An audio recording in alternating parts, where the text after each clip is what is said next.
Finally, the second-born Tracy brother has taken part in a rescue of his own. This is Danger at Ocean Deep.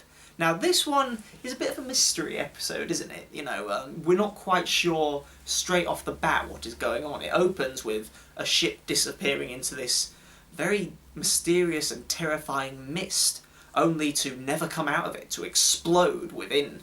If anyone who's ever heard of the Bermuda Triangle or disappearing ships like, say, the Mary Celeste, for instance, they would be quite eerily reminded of these, because the way it's been done, the mist with the water, is just so eerie. It kind of sends the shivers up your spine. It's a cargo ship that's carrying what we imagine, I don't think it's explicitly stated, but we imagine it's like this very industrious fuel. It's something fuel-esque. It's some kind of fuel. But as this tanker disappears into the mist, it explodes, and it's left completely mysterious as to what has caused the explosion. And so they send off a second one with this same fuel on, and you can only imagine that that's headed for the exact same disaster. This is another mystery episode, quite similar to was the one with the fire flash? Oh yeah, Operation Crash Dive. Yeah. Operation Crash Dive. That was it. Where we didn't know what was happening, and International Rescue had to investigate it until Gordon discovers that it's by a bunch of saboteurs. But this is different because there's no people involved. It seems more of a strange phenomenon. Yeah, what happens essentially, what it boils down to, International Rescue discover this when they're out on a rescue trying to save a hospital from being burned down.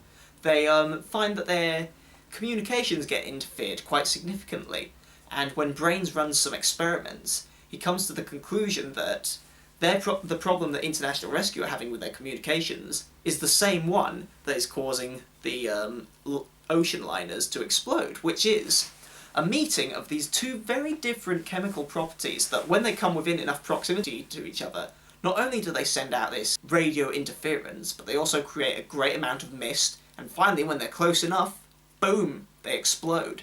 One of them is the fuel that they're carrying, and then there's another one called OD60, which is a sea fungi that's used to make dog food. And it just so happens there's a huge concentration of this OD60 in the middle of the Mediterranean Sea. And when the ocean liner goes over it, close enough proximity that it explodes. So it's up to International Rescue, with finally the assistance of John, to get the people off that ship before it hits the OD60 and explodes. Yeah, so good old John Tracy comes of age at this time.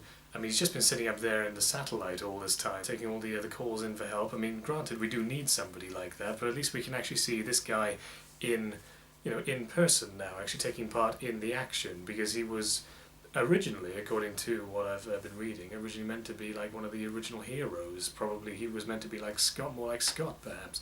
But for some reason Jerry Anderson just maligned him, so he kept him up all the way in the space station all this time, and he was really just kept off guard. And so I think because we've ended up making so many jokes about him, is because this character has been put down so much, and he is still being put down by this being, as far as we're aware, the only episode where we actually see him taking physically part in a rescue. Yeah, this episode is supposed to be like John's time to shine. It's the first and only episode where we see him take part in a rescue, even though he says at the end he's taken part in a dozen or so rescues. And we have seen him on the island a couple of times, on shore leave, I suppose, while Alan's up in the space station. He doesn't do as much as you'd expect him to. You're like, oh boy, he's finally out on a rescue. But it's kind of just, he plays second to Scott, really. Yeah, while Scott's trying to cut away the doors to get to the men who are trapped, he's really just directing Virgil where to come in and where to land and what's happening where. So it's like he is being the mobile control this time, whereas Scott is just doing what Virgil or Alan would usually do. And yeah, this is a very return to like the plot. This is a very convoluted plot based episode. It's incredibly chemistry driven as well, because as we said, Brains is the ideal role model for any kid who's really into science and really wants to use it to save the world, because you have actual footage of chemicals being mixed together until they explode, and it's just like when you're at school and you have one of those small chambers where you have the fumes coming off and they've got everything being tested. So it's like if you were a kid at school studying chemistry and just wanted to know what goes on if you mix this with that, and boom, completely out of nowhere. So yeah, we see Brains Interestingly, we also see Brains going off into space when Alan has to go and relieve John from his duty, so he's got to go and check out what's causing the problems with the communications. But, again, going back to John, okay, this is great. We see one of the most anticipated characters, because all we've seen of him so far is him taking all these messages. So this would be like the John Tracy special. Who knows? That's all part of the game. It's a very full episode, I've found. You've got all of these different elements that only really come together and make sense at the end. You've got the ship disappearing in the mist and exploding, you've got that, and then you've got the interference with international rescue, and then you've got this whole thing with, the OD60, and then it's only at the end when they all come together it kind of makes sense. It's like, a Sherlock Holmes mystery, or even a Scooby-Doo episode where several unrelated elements finally come together, and it's only at the end that they make sense. It's like a mix of horror and science fiction, and also, to an extent, a little bit of, in a way you could say maybe one or two elements of, say, like, chick flit or something, because you got Lady Penelope judging a poodle competition and christening a ship, and Parker getting drunk with the champagne. 1998! What a good year! I actually don't remember 1998 being that much of an eventful year, but... Well, we were both at school at the time, but I guess by the time we reach 2065, we're going to be looking back and saying, yep, that was a good year. Back when I was 6. When I was 7 as well. But then again, 2015 was a good year. Remember us and doing all those vlogs about something about what to do with puppets. Yeah. Actually, what's interesting about this episode is, I think it's the first time where all of the Tracy brothers, get involved in their craft at some point. Like, there's a point where... Oh, actually, no. We leave Gordon out of it then, don't we? Gordon doesn't take part at all in anything. I just wonder if there are any episodes where all 5, craft are being used simultaneously, but I can't really think of that many problems that would have problems both on land, on sea, and in space, and in the air all together. It would have to be some pretty big disaster.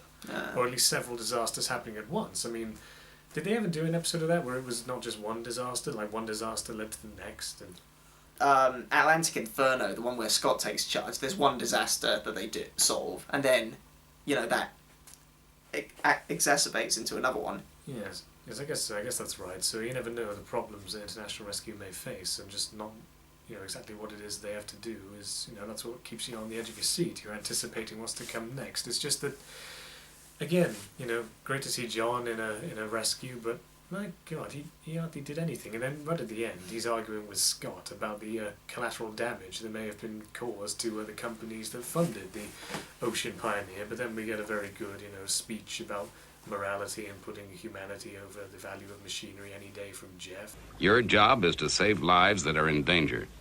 And that's how it's going to be.